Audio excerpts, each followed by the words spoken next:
அனைவருக்கும் மாலை வணக்கம். இன்றைய மைண்ட் யுவர் மைண்ட் நிகழ்ச்சிக்கு உங்களை வரவேற்கிறேன். இன்னைக்கு நம்முடைய நிகழ்ச்சி 1228வது நிகழ்ச்சி. ராமு சார் பேசுறாரு. போன வாரம் நம்ம பிசிக்ஸ் பத்தி ஒரு ஒரு ஓவரால் ஒரு இன்ட்ரோடக்ஷன் கொடுத்தாரு. அதே மாதிரி இந்த வாரம் இன்ட்ரோ டு கெமிஸ்ட்ரி, கெமிஸ்ட்ரி பத்தி ஒரு இன்ட்ரோடக்ஷன் பார்ப்போம் என்ன சொல்றாரு அப்படின்றது. அதுக்கப்புறம் ஸ்ரீதர் சாரம் வந்திருக்காரு. ஸோ வேலம்மாளுக்கு ஒரு ஃபோன் அடிங்களேன். அடிஷனல் இன்ஃபர்மேஷன் கெமிஸ்ட்ரி பார்க்கலாம். நீங்க ஆரம்பிங்க சார், பேசுங்க. வந்திருக்கும் எல்லோருக்கும் வணக்கம், வாழ்த்து, வரவேற்பு, பாராட்டு, நன்றி. தலைப்பு வேதியியல், கெமிஸ்ட்ரி. கெமிஸ்ட்ரி 101 அப்படின்னா 101னா ஒரு இன்ட்ரோடக்ஷன், ஒரு பேசிக்கு, அறிமுகம் அப்படின்னு எடுத்துக்கொள்ளலாம். சரியா? அது ஒன்று. அதுக்கப்புறமா டிஸ்க்ளைமர் அல்லது பொறுப்பு துறப்பு. நான் இந்த ஃபீல்டில் எக்ஸ்பர்ட் அல்ல, நான் ப்ரொஃபஸர் அல்ல, எம்எஸ்சி கெமிஸ்ட்ரி படித்தவனும் அல்ல. சரியா? எனக்கு கற்றுக்கொள்ளணும்னு ஆசை, எல்லாத்தையும் தெரிஞ்சுக்கணும்னு ஆசை. அதனால எனக்கு ரொம்ப பிடிச்ச சப்ஜெக்ட் அந்த உலகம் எப்படி உருவானது அப்படிங்கிறது. அது பிசிக்ஸோட சேர்ந்ததுங்கிறதுனால போன தடவை பிசிக்ஸ் அப்படின்னு போட்டு இன்ட்ரோ டு பிசிக்ஸ்ன்னு பேசினேன். அது பிசிக்ஸுக்குள்ள என்னென்னலாம் வருது, லைட்டு, ஹீட்டு, மேக்னட்டிசம், கிராவிட்டி எல்லாம் வருது இல்லையா, அதெல்லாம் பேசினேன். உலகம் உருவானது அப்படிதான், பிக் பேங்னு வெடிச்சது. அதுல இருந்து ஃபோர்ஸ் வந்தது, எனர்ஜி வந்தது. அந்த ஃபோர்ஸ் எனர்ஜிக்கு அப்புறமா மேட்டர் கிரியேட் ஆகுது. அந்த மேட்டர்ல இருந்து ஒவ்வொன்றா எல்லாமும் வருது. அதுதான் கேலக்ஸி வந்தது. அது மாதிரி அதில் ஒரு நல்ல செய்தி, நான் புதுசாக இது ஃபிசிக்ஸ் படிக்க ஆரம்பிச்சதுனால இந்த 10 நாளுக்கு முன்னால போன வாரம் கண்டுபிடிச்ச செய்தி என்னன்னா, இது ஸ்பேஸ்ல பிக் பேங் வெடிச்சு வெளில வந்ததுன்னு நினைச்சேன். அது பிக் பேங் வெடிச்சு தான் ஸ்பேஸையும் கிரியேட் பண்ணுச்சு. Because of the big bang the space also God created அப்படின்னு படித்தேன். அது ஒரு வியப்பான செய்தியாக இருந்தது. இந்த மாதிரி நிறைய நல்ல செய்திகள். அதுக்கப்புறமா அதுல எங்கேயோ ஆட்டம்ஸ் இருக்குது, மாலிகூல்ஸ் இருக்குது, காம்பவுண்ட்ஸ் இருக்குது, எலிமெண்ட்ஸ் இருக்குது. இந்த நுண் செய்திகள் சொல்லுவாங்கல்ல, ரொம்ப மிகச்சிறியவை, கண்ணுக்கு தெரியாத புலப்படாத செய்திகள், இதெல்லாம் ஒன்னா சேர்ந்து அதுல இருந்து ஒரு லைஃப் ஃபோர்ஸ் ஒன்று கிரியேட் ஆகுது. அதனால நீங்களும் நானும் கூட கெமிஸ்ட்ரியோட ப்ராடக்ட் தான். நம்மளை பிரிச்சு பிரிச்சு போட்டோம்னா ஹைட்ரஜன், ஆக்சிஜன், நைட்ரஜன் அப்படின்னு எல்லாத்தையும் திருப்பி எடுத்துடலாம். மண்ணுல இருந்து எல்லா சமாச்சாரமும் எடுத்தோம், திரும்ப மண்ணுக்குள்ள போறோம்.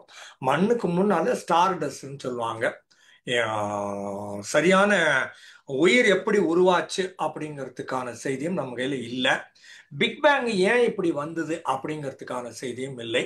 ஆனா பிக் பேங் நடந்தது அப்படிங்கிறதுக்கான மெய்ப்பியலுக்கான எடுத்துக்காட்டுகள் ஏராளமாக இருக்கின்றன. அறிவியல் இதை ஏற்றுக்கொள்கிறது. ஸோ பிக் பேங் வந்தது, ஆட்டம்ஸ், எலிமெண்ட்ஸ், மாலிக்யூல்ஸ், காம்பவுண்ட்ஸ் எல்லாம் வந்தது. அது எங்க இருந்தோ மேலேருந்து ஒரு லைட்னிங்னு ஒரு தண்டர் போல்ட்டு, மின்னல், இடியோட சேர்ந்து ஒரு எனர்ஜி ஒன்று வந்தது பூமிக்கு. அப்போ இங்க இருக்கிற எல்லா சமாச்சாரமும் ஒன்னா சேர்ந்து அது வேற மாதிரி ஒரு ஃபார்ம் பண்ணி அதுல இருந்து உயிர் வந்தது அப்படின்னு தோணுது. இன்ன வரைக்கும் ஏராளமான டெஸ்ட் பண்ணியிருக்கிறோம். உலகம் பூரா ஆய்வுகள் பண்ணி கொண்டு தான் இருக்கிறோம். ஆய்வுச்சாலைன்னு சொல்லுவாங்க, பரிசோதனை ஏரியா, லேபரேட்டரின்னு சொல்லுவாங்க இல்லையா. அதுல ஒரு லைஃபுக்கான மூலக்கூறு ஒன்றை எடுத்து இவன் வேற ஏதோ பண்ண முடியுதே தவிர, இவனா ஆர்டிபிஷியலா செயற்கையாக ஒரு உயிரை உருவாக்க இன்னைக்கு முடியல, இன்ன வரைக்கும் முடியல. ஆனா ட்ரை பண்ணிட்டு இருக்கிறாங்க. சிந்தட்டிக்கா என்னென்னோ பண்றாங்க. பிளட்டுக்கு ஈக்குவலண்டா ஏதோ ஒன்று கொண்டு வந்துக்கிறாங்க, சிந்தட்டிக் பிளட்னு. ஆனாலும் கூட டாலியோ ஏதோ ஒரு பேர்ல ஒரு ஆடு கூட உருவாக்கி இருக்கிறாங்க. ஒரு பெண் ஆட்டோட செல் எடுத்து அதை கொஞ்சம் பெருசாக்கி ஏதோ பண்ணி வித்தையெல்லாம் காமிச்சு ஒரு ஆடு உருவாக்கி இருக்கிறாங்க, ஆடு இல்லாமல் அப்படின்னு நினைக்கிறேன். ஆனாலும் கூட அந்த மைனூட் ஸ்பெக்குன்னு ஒன்று உயிரோடு இருந்தது, கையில இருந்தா மட்டும்தான் நம்ம வடிவம் மாற்றுக்கிறோமே தவிர, பிசிக்ஸ்ல சொல்ற மாதிரி matter can always be transformed but they can never be created, they can never be destroyed also. நம்மால் எதையுமே உருவாக்க முடியாது, ஒரு பொருளை உருவாக்க முடியாது, உயிரையும் உருவாக்க முடியாது. வடிவத்தை மட்டுமே நம்ம மாற்றிக்கொண்டே இருக்க முடியும். நான் சொன்ன ஒரு 10 கிலோவுக்கு ஒரு கட்டை இருக்குது, அதை பிடிச்சி நான் எரிச்சா அது காத்துல காணாம போயிருது இல்லை. அந்த 10 கிலோ வெயிட் எங்கேயா போச்சுன்னு கேட்டா அது சொல்லுது, நீ ஒரு க்ளோஸ் என்க்ளோஷருக்குள்ள அந்த கட்டையை வச்சு எரிச்சு பாரு, எரிச்சா எல்லாம் காத்துல போய் நிற்கும். அந்த காத்தெல்லாம் கேதர் பண்ணி அதுக்கு வெயிட் போட்டா 10 கிலோ இருக்கும். இந்த 10 கிலோ கட்டையாக இருந்தது, 10 கிலோ காற்றாக இருக்கிறது அப்படின்னு அது சொல்லுது. நான் அந்த ஆங்கிள் நினைக்கல. அது டிசப்பியர் ஆகி எல்லாம் காத்துல போய் கரைஞ்சி போயிடுமாக்கும் அப்படின்னு நான் நினைச்சேன். காற்றுக்கு எடை உண்டுன்னு எனக்கு தெரியும். காத்து டயர்ல அடிச்சாதான் என் கார் ஓடும், என் மோட்டார் சைக்கிள் ஓடும்னு தெரியும். ஆனாலும் 10 கிலோவுக்குமே அப்படியே அந்த கட்டம் முழுவதுமே காற்றாக மாறிவிட்டது அப்படிங்கிறது எனக்கே கொஞ்சம் வியப்பாகத்தான் இருந்தது. அந்த மாதிரி பார்க்குற போது கெமிஸ்ட்ரின்னு ஒன்று வருது, கெமிஸ்ட்ரியிலேருந்து லைஃப்னு ஒன்று வருது. நீங்களும் நானும் வருகிறோம், பயன்படுத்துகிற எல்லா செய்தியுமே கெமிஸ்ட்ரி தான். இப்போ கரண்டாக நடந்த நிகழ்ச்சிகள் இப்போ நேற்றுலேருந்து ஆரம்பித்து பார்த்தோமானால், நேற்று ஏதோ போயிங் 787 ஏதோ ஒரு பிளேன் ஒன்று அது டேக் ஆஃப் ஆகுது. அதுக்கப்புறமா அது வீல் இன்னும் வெளியில தான் இருக்குது, வீலை இன்னும் உள்ளே கொண்டு போகலை. அது 4-5 நிமிடங்களுக்குள்ளாக அது ஏதோ ஒரு 10-15 கிலோமீட்டருக்குள்ளாக அது பக்கத்திலேயே ஒரு சிட்டி டவுன் டவுன்னு சொல்லுவாங்க, அந்த சிட்டி எல்லைக்குள்ளேயே அகமதாபாத்தில் அது டேக் ஆஃப் மேலே போகாம, ஆனால் சாயவெல்லாம் கிடையாது, லெஃப்ட்லயோ ரைட்லயோ எல்லாம் சாயலை. அது அதுக்கு மேலே மேலே போகிறதுக்கான பவர் சப்ளை கிடைக்காம போயிடுச்சு. என்ஜின் ஃபங்க்ஷன் ஆகலை, அது கீழே விழுந்தது. அது விழுந்தது ஒரு மெடிக்கல் காலேஜ் ஹாஸ்டல் மேலே விழுந்துச்சு. அது 40 பசங்க, ஆண்களும் பெண்களும், எம்பிபிஎஸ் படிக்கிற பிள்ளைங்க ஹாஸ்டலில் உட்காந்து மத்தியானம் சாப்பிட்டுக்கிட்டு இருந்தாங்க. 1:45 மணி. இது பிளேனு உள்ள வந்து நுழைஞ்சு ஒரு 5 பேரை கொண்டுடுச்சு, ஒரு 50 பேரை காயப்படுத்தி இருக்கிறது.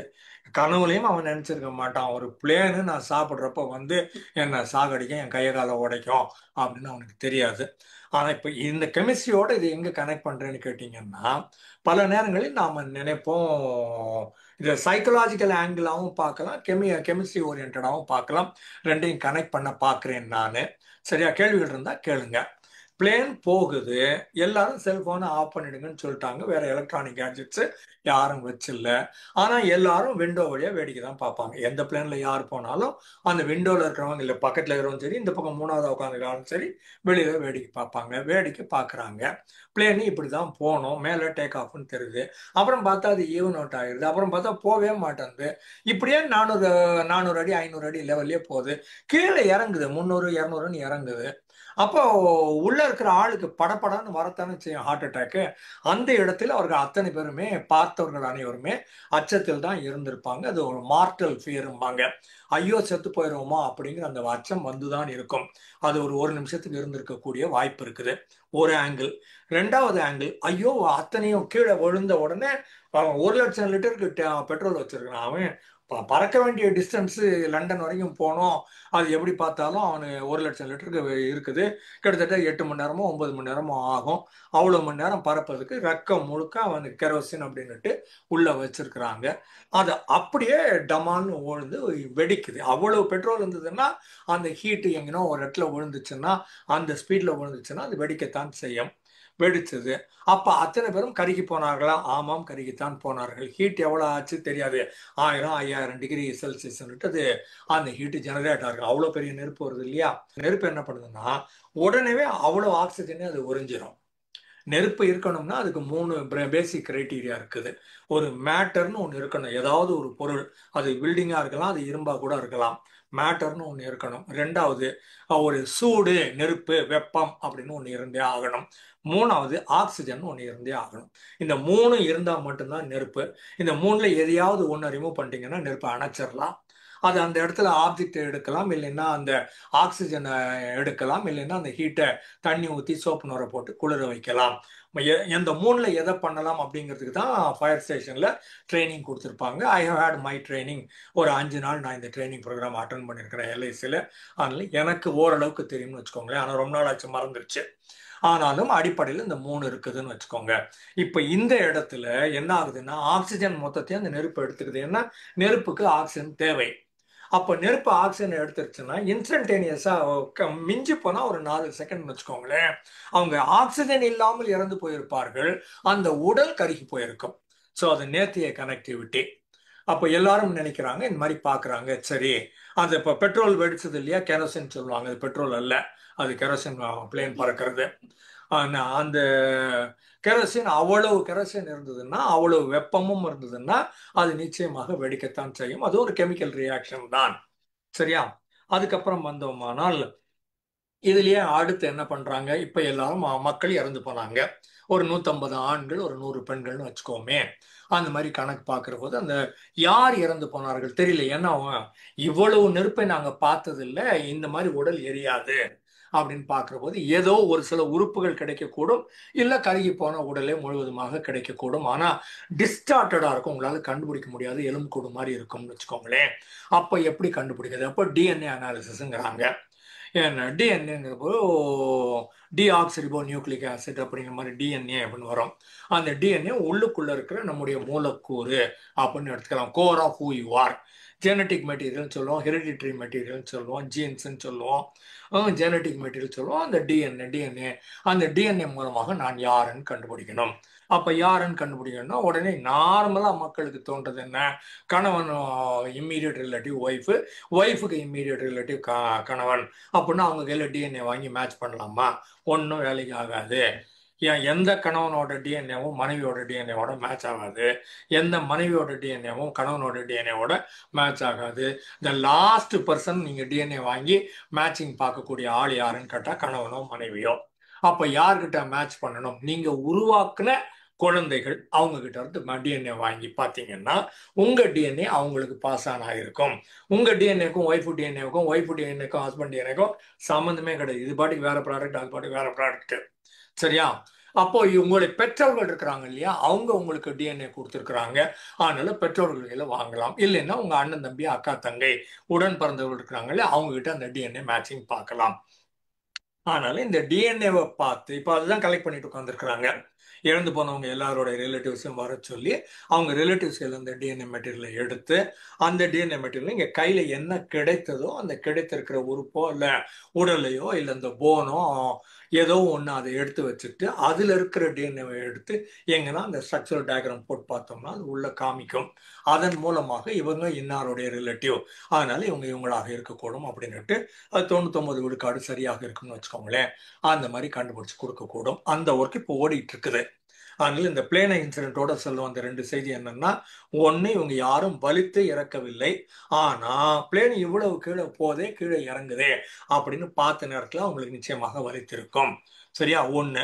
ஆனா நெருப்பு அவங்கள ஒன்றும் காயப்படுத்தி இருக்காது. ஆக்சிஜன் எல்லாத்தையும் நெருப்பு எடுத்துக்கிச்சு.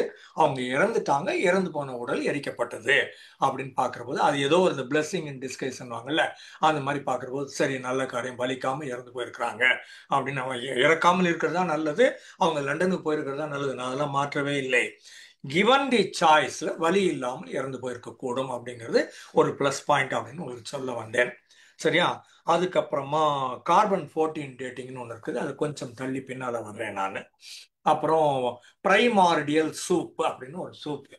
என்ன, நம்ம onion soup, garlic soup, chicken soup நிறைய வச்சுக்கிறோம் இல்லையா, அந்த மாதிரி சூப்பில் ஒரு சூப் வந்து பிரைமார்டியல் சூப்பு. பிரைனா பிஆர்ஐ முதல்ல வந்தது, பிரைம் மினிஸ்டர் சொல்கிறோம் இல்லையா, அந்த மாதிரி பிரைம் அப்படின்னா முதல் அப்படின்னு அர்த்தம்.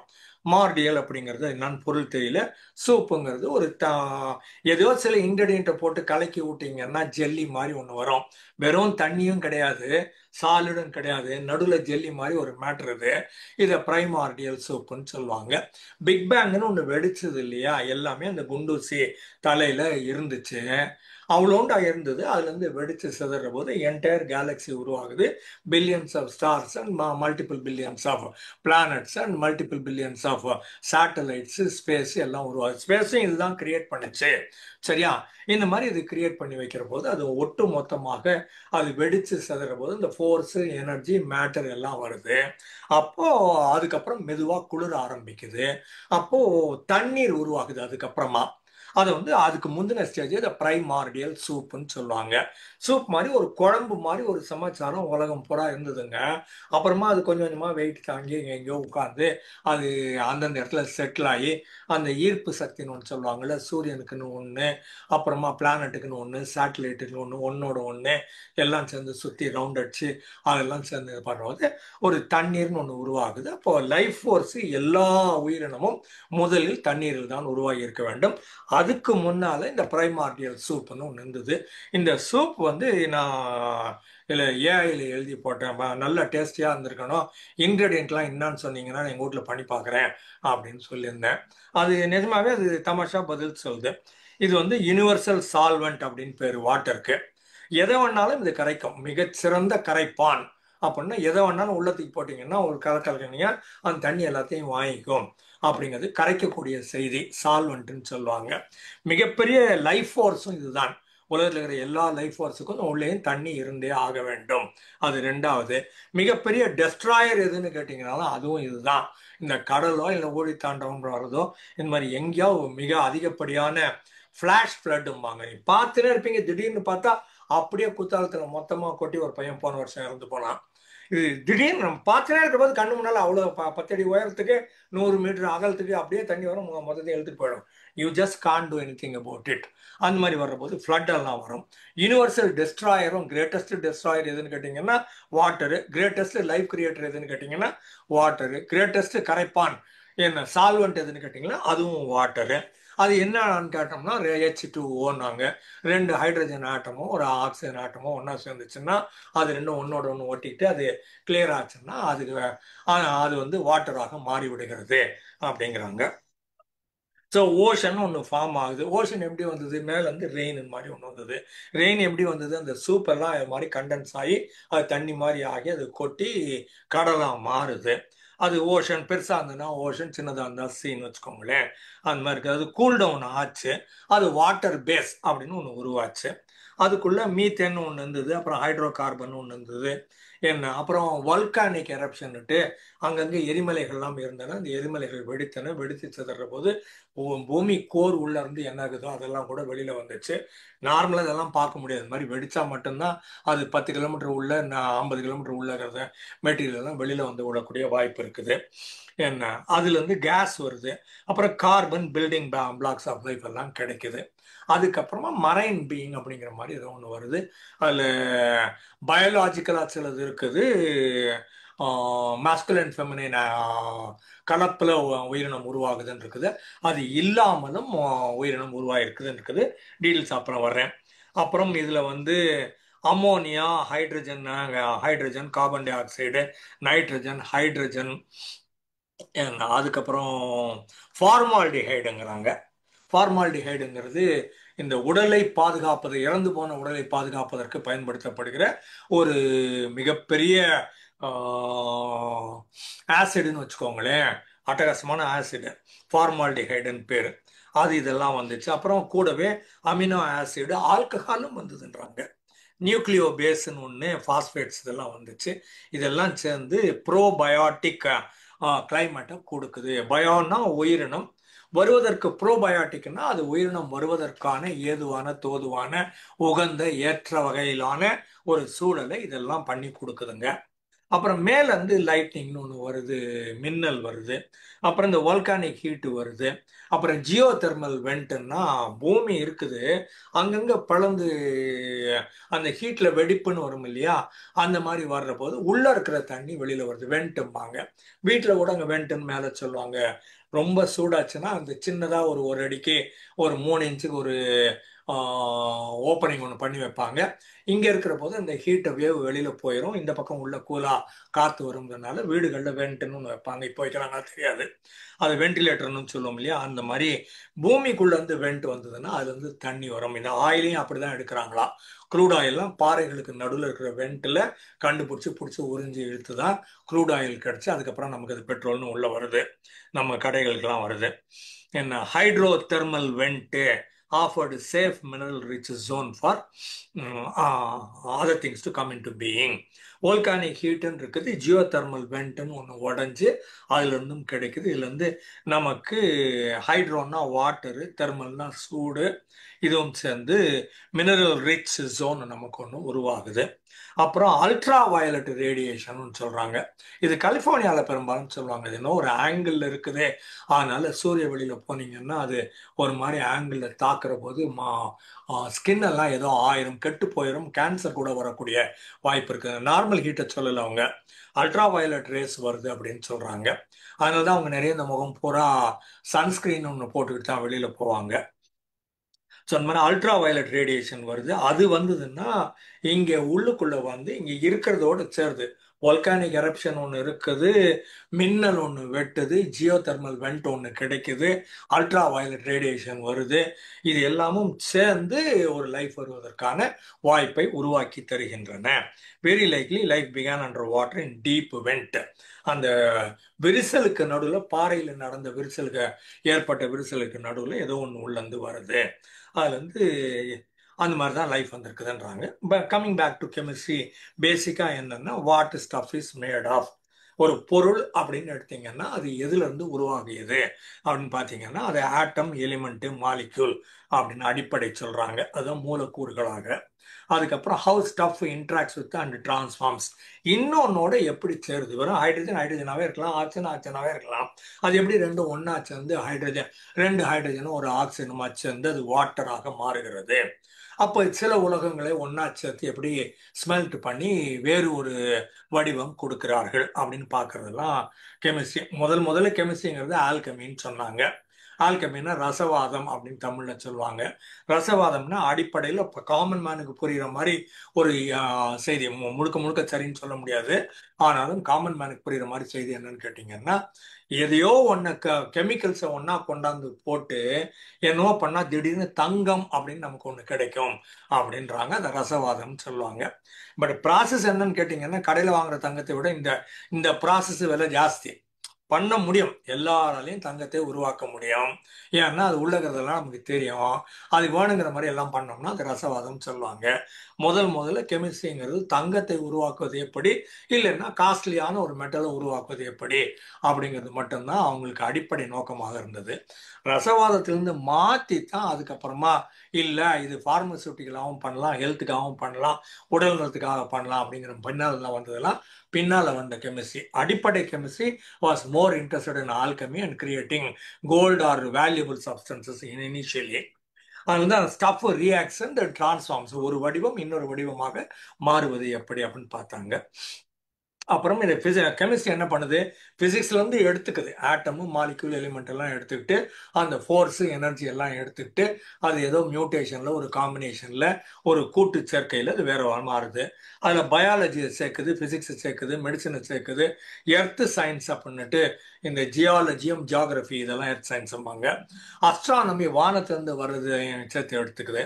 அதனால physics gives us the laws, chemistry shows how these laws manifest as tangible matter. எல்லா விஷயத்தையும் கையில எடுத்துக்கிட்டு நமக்கு வேணுங்கிற மாதிரி எப்படி இதை மாற்றுகிறோம் அப்படிங்கிற ஏரியாக்குள்ள வருது. அப்போ பில்டிங் பிளாக்ஸ் சொல்றப்ப இன்னொரு ஏரியாவும் சொல்லுவாங்க, ஸ்டார் டஸ்ட்பாங்க. நீங்களும் நானும் நட்சத்திர துகள், மேலேருந்து ஏதோ ஒன்று வெடிச்சது எல்லாம் வந்துச்சு. அந்த மாதிரி பார்க்குற போது நீங்களும் நட்சத்திரத்தின் ஒரு பகுதி, நானும் நட்சத்திரத்தின் ஒரு பகுதி, எல்லாருமே ஸ்டார்ல இருந்து கிடைச்ச அந்த துகள் அப்படின்னு பார்க்கறது. இது ஹிக்ஸ் போசானமாக துகள்னு சொல்ற போது அது இன்னொரு சயின்ஸ் கதை, அப்புறமா வர்றேன் அதுக்கு. சரியா? இந்த மாதிரி மேல இருந்து ஒன்று கிடைச்சது, ஸ்டார் வெடிச்சு சிதறி அதுல இருந்து லைஃப் ஃபோர்ஸ் வந்தது, மின்னலின் மூலமாக, ஒரு கூட்டு சேர்க்கையின் மூலமாக. இதெல்லாம் தனித்தனியா இருந்தது, பக்கத்துல இருந்தது. ஒரு மின்னல் ஒன்று வெட்டுற போது எல்லாம் ஒன்னா சேர்ந்துச்சு அப்படிங்கிற மாதிரி. நம்ம கத்திரிக்காய், வெண்டைக்காய், உருளைக்கிழங்கு எல்லாத்தையும் ஒன்னா போட்டுட்டு ஹீட்டை வச்சு பண்ணோம்னா அது மொத்தமா குழம்பா மாறுது இல்ல, அந்த மாதிரி ஒரு வடிவம் மாறி உயிர் வந்திருக்க கூடும் அப்படின்னு சொல்றாங்க. இது பல்வேறு சப்ஜெக்டையும் உள்ளடக்கியது. கொஞ்சம் அஸ்ட்ரானமி இருக்குது, கொஞ்சம் பிசிக்ஸ் இருக்குது, கொஞ்சம் மெடிசன் இருக்குது, கொஞ்சம் பயாலஜி இருக்குது, கொஞ்சம் எர்த் சயின்ஸ் இருக்குது. எல்லாமும் கலந்த கலவையாக கெமிஸ்ட்ரி உருவாகிறது. அப்போ முதல்ல பில்டிங் பிளாக்ஸ் ஆஃப் கெமிஸ்ட்ரின்னு பார்த்தோம்னா ஆட்டம் அப்படின்னு சொல்றாங்க. ஆட்டம்ங்கிறது அணு அப்படின்னு எடுத்துக்கொள்ளலாம். Smallest unit of matter that still retains properties of an element. Element இன்னொன்று இருக்குது, அடுத்து வர்றேன். எலிமெண்ட்ல ஒரு ஸ்மாலஸ்ட் யூனிட் ஆட்டம். அந்த ஆட்டம் என்ன பண்ணுது, எலிமெண்ட்ல இருக்கிற எல்லா குவாலிட்டியும் தனக்குள்ள வச்சிருக்குது. இது பாஸ்கல்ஸ் லான்னு ஒன்று சொல்லுவாங்க. தண்ணின்னு ஒன்று இருக்குது, அந்த தண்ணி ஒரு க்ளோஸ் என்க்ளோசர்ல வச்சுக்கிறீங்க, அது மேல ஒரு ப்ரெஷர் அப்ளை பண்ணீங்கன்னா தண்ணி முழுக்க பரவிடும் அப்படின்னு சொல்லுவாங்க. இதே மாதிரி ஹோலோகிராம் அப்படின்னு ஒன்று இங்கே இருக்குது மூளையில, HOLOGRAM. அப்படின்னா ஹோலோகிராம் என்ன சொல்றதுன்னா, மூளையின் எல்லா பகுதியிலும் எல்லா நினைவுகளும் எல்லாமும் ஏற்றப்பட்டிருக்கின்றன. ஏதாவது ஒரு இடத்துல இருந்து ஒன்று எடுத்துடலாம் அப்படிங்கிற மாதிரி ஒன்று சொல்றது வந்து ஹோலோகிராம். நாட் தட் ஸ்பெசிஃபிக்கலி இது இதுக்கு இது இதுக்கு இது இதுக்கு அப்படின்னு கணக்கு இல்லை அப்படின்னு சொல்லிட்டு அவங்க ஹோலோகிராம் என்ன சொல்றதுன்னா, ஹோலோகிராஃபிக் ஐடியால எல்லாமும் எல்லா இடத்திலும் இருக்கின்றன அப்படிங்கிற கோட்பாட்டுல இருந்து வருது. முழுமையாக உண்மையான்னு தெரியாது.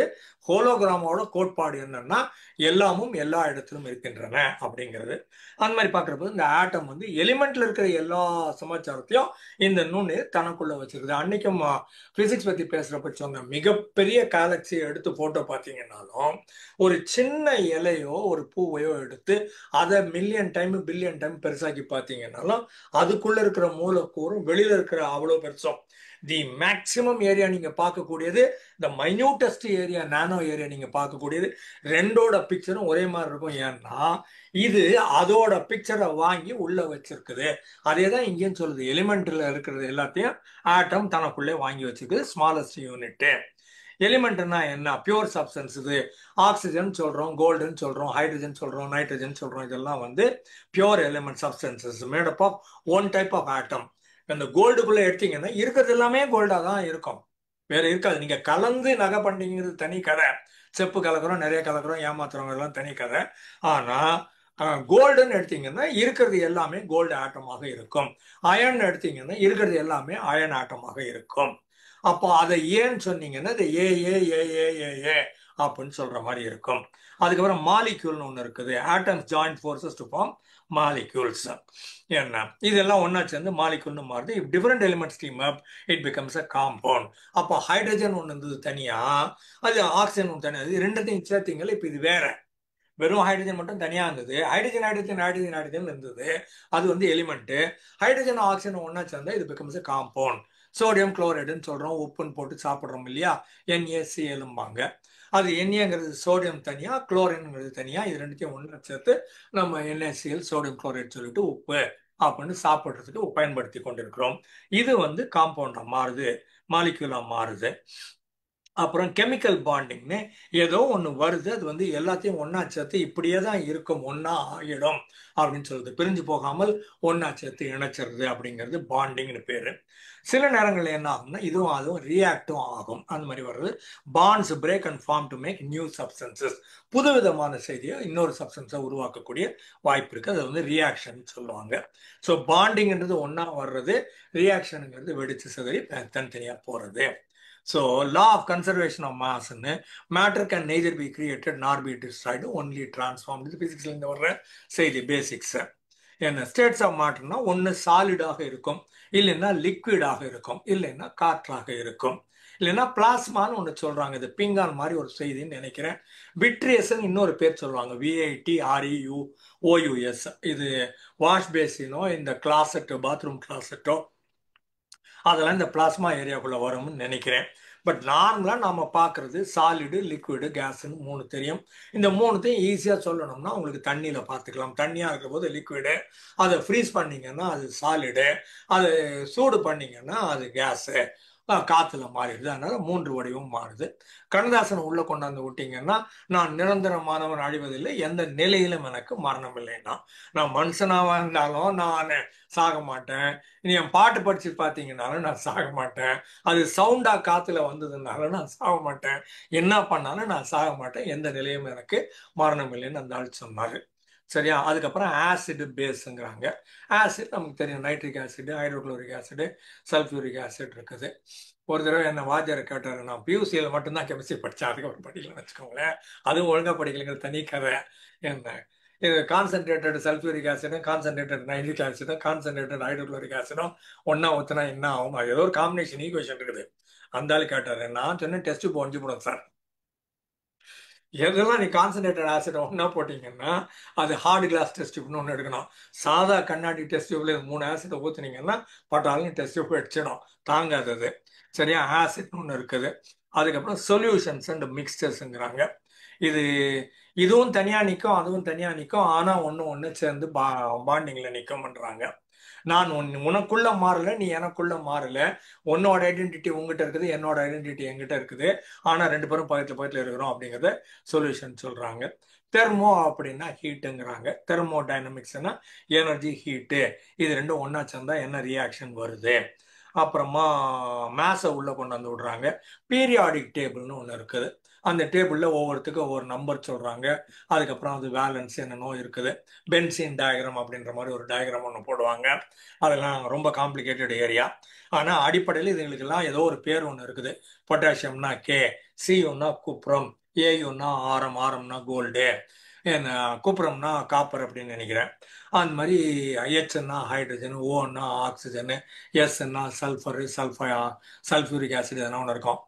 நாங்கள் கெமிஸ்ட்ரி படிக்கிறப்பவே இந்த வாழ்த்தனை நிறைய பண்ணோம்னு வச்சுக்கோங்களேன். லேபுக்குள்ளே போனோம்னா அங்கே ஹைட்ரஜன் சல்ஃபைடுன்னு வச்சுருப்பாங்க. அது H2Sம்பாங்க. H2Oன்னா வாட்டரு, H2Sங்கிறது ஹைட்ரஜன் சல்ஃபைடுன்னு பேர். அது ஒரு இதில் போட்டு வச்சுருப்பாங்க. அதுக்கு ஒரு ஓப்பனிங் ஒன்று இருக்கும், குழா மாதிரி ஒன்று இருக்கும். அது கீழே கிளாஸ் வச்சு அதை பிடிக்கணும்னு வச்சுக்கோங்களேன். அது திறந்து விட்டோம்னா அந்த ராட்டன் எக்குன்னு சொல்லுவாங்கல்ல, அது அந்த ஸ்மெல்லு தாங்கவே முடியாது. உள்ளே வந்த உடனே அதை திறந்து விட்டோம்னு வச்சுக்கோங்களேன், ஒரு துளி அப்படி திறந்துட்டு மூடிட்டோம்னா போதும். அதுக்கப்புறம் 1 மணி நேரம் அந்த லேபுக்குள்ளே யாராலையும் இருக்க முடியாது. கிளாஸு கேன்சல் இருப்பானுங்க. எவனாவது வந்தான்னா திறந்து விட்டுரும். இதே வேலை எங்களுக்கு பச்சை பாஸ் வச்சுக்கோங்க. அது தனி கதை, ரைட். அதுக்கப்புறம் இந்த மாதிரி எல்லாத்துக்கும் ஒரு ஒரு இனிஷியல் மாதிரி ஒரு பேர் வச்சுக்கிறாங்க. இல்லைன்னா 2 எழுத்து வைப்பாங்க, NA அப்படின்னு சொல்லுவாங்க. நாட்ரம் அப்படின்னு பேர். இது யாராவது ஏதோ ஒரு சப்ஜெக்ட் ஒன்று இருக்குது, பேர் வந்து போச்சு, எச்சில் வரும். அந்த ஒரு சப்ஜெக்ட் ஒன்று இருக்குது மெடிசனில். அவர் ஜெர்மன்லேருந்து ஒரு ஆள் ஹானிமன் யாரோ ஒருத்தர் கண்டுபிடிச்ச சப்ஜெக்ட் பேர் வந்து போச்சு. யாருன்னா தெரிஞ்சா சொல்லுங்க.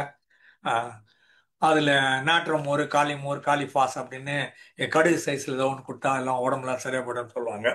தெரியாது, அது சப்ஜெக்ட் பேர் மறந்து போச்சு எனக்கு. எச்சில் வரும். ஹோமியோபதி, கரெக்ட், ஹோமியோபதின்னு பேர் அது. சரியா, அந்த மாதிரி வரும்போது எல்லாத்துக்கும் ஒரு பேர் ஒன்று வச்சுக்கிறாங்க.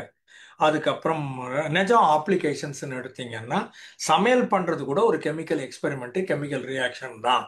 என்னென்னத்தையோ கொண்டாந்து உள்ளே போடுறீங்க. அது கடுகு கொஞ்சம் போட்டு, எண்ணெய் கொஞ்சம் ஊற்றி, கத்திரிக்காயை போட்டு, மிளகாயை போட்டு, புளியை போட்டு, உப்பை போட்டு, தண்ணியை ஊற்றி, ஹீட்டையும் கிரியேட் பண்ணி எல்லாத்தையும் போட்டு, அது வெறும் கெமிக்கல் எக்ஸ்பெரிமெண்ட்டில் நீங்கள் ஏதோ ஒரு ப்ராடக்ட் கிரியேட் பண்ணுறீங்க. நான் சமைக்கிறேன்னு சொன்னீங்கன்னா நீங்கள் கெமிஸ்ட்ரி எக்ஸ்பர்ட்டுன்னு அர்த்தம், கெமிஸ்ட்ரி லேபில் ஒர்க் பண்ணுறீங்கன்னு அர்த்தம். சரியா. பார்மசூட்டிக்கல்ஸ்ல இந்த மருந்தை கொடுத்தா இவன் பழிச்சுக்குவான் அப்படின்னு ஒரு கணக்கு இருக்குது. அந்த மருந்துலையும் கணக்கு இருக்குது. எல்லா மருந்தும் பாய்சன். சரியா. ஒரு பாய்சனுக்கு ஆன்டிடோட் இன்னொரு பாய்சன். பாய்சன் இல்லாத, பக்க விளைவுகள் இல்லாத, தீய விளைவுகளே இல்லாத மருந்து, மாத்திரை அப்படின்னு ஒரு லிக்விடு, அது என்ன லிக்விடுக்கு சிறப்பா, அது மாதிரி ஏதோ ஒன்று பேர் ஒன்று இருக்குது. எதுவுமே கிடையாது. அவ்வளவுக்கும் ஏதோ பக்க விளைவு இருக்குது, அவ்வளவுக்கு ஏதோ ஒரு தீய விளைவு இருக்குது. ஆனாலும் கூட நல்ல விளைவு கொஞ்சம் கூடுதலாக இருப்பதனால் நாம் இதை ஏற்றுக்கொண்டு அந்த பக்க விளைவுகளை நம்ம ஏற்றுக்கொள்கிறோம் அப்படிங்கிறது மட்டும்தான் உண்மை. சரியா. அதுக்கப்புறம் இது உயிரை காப்பாற்றவும் செய்யும், உயிரை கொல்லவும் செய்யும். ஓடி அப்படிங்கிறது நம்ம ஊர்ல ரொம்ப சொல்றது கிடையாது. வெஸ்டர்ன் கண்ட்ரிஸ்ல ஓடிம்பாங்க. ஓடின்னா ஓவர் டோஸ்ன்னு அர்த்தம். ஏதோ ஒன்று, அது லிக்கராகவும் இருக்கலாம், போதை மருந்தா இருக்கலாம். அது சைக்கடெலிக்ஸ்ன்னு வர்றபோது பின்னால சொல்றேன் உங்களுக்கு. கார்டிகாய்ட்ஸ், ஸ்டீரியாய்ட்ஸ்ன்னு ஏதோ எல்லாத்தையும் எக்ஸஸா ஏதோ ஒன்று சாப்பிட்றான் பாருங்க, அப்போ ஆள் செத்து போயிடும். அது ஓடின்னு சொல்லுவாங்க. தூக்க மாத்திரையாகவும் இருக்கலாம், போதை மாத்திரைகள், மருந்துகள் அந்த மாதிரியும் இருக்கலாம். எனக்கு பின்னால் டைம் கிடைச்சுன்னா அதையும் சொல்கிறேன் நான். அது சைக்கடெலிக்ஸ்ம்பாங்க. அந்த மாதிரி நிறைய மருந்துகள் இருக்குது. அந்த மருந்து ஓவர் டோஸ். எவ்வளவு கொடுத்தா அது உங்களை காப்பாற்றும், இல்லை எவ்வளவு கொடுத்தா அது உங்களை மகிழ்ச்சியாக வச்சுக்கும், எவ்வளவு கொடுத்தா சரி பண்ணும், எவ்வளவு கொடுத்தா சாகடிக்கும் அப்படிங்கிறது. It is not the medicine, it is the dosage of the medicine அப்படின்னு சொல்லுவாங்க. மருந்தை மட்டுமே வச்சுட்டு நீ முடிவெல்லாம் பண்ண முடியாது. மருந்தை யார் சாப்பிட்றா, எவ்வளவு சீக்கிரமா சாப்பிட்றா, எவ்வளவு டைம் பீரியடுக்குள்ள சாப்பிட்றாங்க அப்படிங்கிறதெல்லாம் கணக்கு இருக்குது. இதெல்லாம் கெமிஸ்ட்ரியில் தான் வர்றது. அப்புறம் என்வாரன்மெண்ட்னு ஒன்று நம்மளை சுற்றி இருக்குது இல்லையா. ஓசோன் லேயர்ல ஓட்டை விழுந்துச்சு சாரம்பாங்க. அந்த ஓசோன் லேயர்ல ஓட்டை விடாமல் இருந்ததுன்னா சன்லைட் அதை ப்ரொடெக்ட் பண்ணி நமக்கு வேணுங்கிற ஹீட்டும் லைட்டும் மட்டும் வரும். சில நமக்கு தேவையில்லாத சில கதிர்களை அந்த ஓசோன் லேயருங்கிறது தடுத்துரும்னு பேரு. அதை நாம தான் இந்த குளோரோ ஃப்ளோரோ கார்பன் அப்படிங்கிற மாதிரி சிஎஃப்சின்னு ஒன்று, ஃப்ரிட்ஜ் இதெல்லாம் இருக்குது இல்லையா, இந்த நியூக்ளியர் மைக்ரோவேவ் ஆவன் சொல்லுவோம்ல, இதுல இருந்தெல்லாம் வர்றது சிஎஃப்சி. இந்த சிஎஃப்சி அது காத்துக்கு எடுத்துரும்.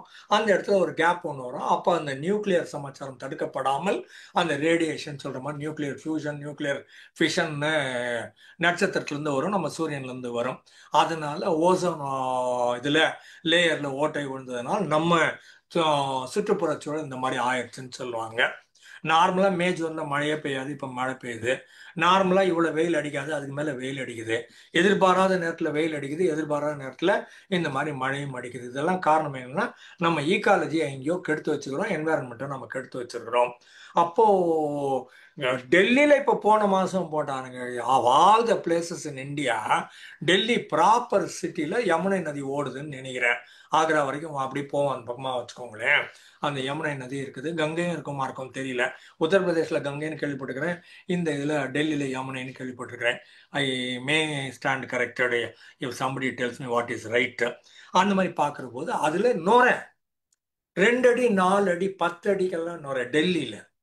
அங்கே பிரைம் மினிஸ்டர் இருக்கிறாரா, அங்கே சீஃப் மினிஸ்டர் இருக்கிறாரா, அங்கே அதுதான் தலைநகரமா, பாவிகளா, குடி தண்ணீர் ஓடுற இடத்துல இவ்வளவு நுரை இருந்ததுன்னா அது எப்படி இந்த நாடு உருப்படும்? அது டெல்லியிலேயே எப்படி இருந்ததுன்னா அப்ப கிராமத்தில் இருக்கிறவன் என்னதான் பண்ணுவான்?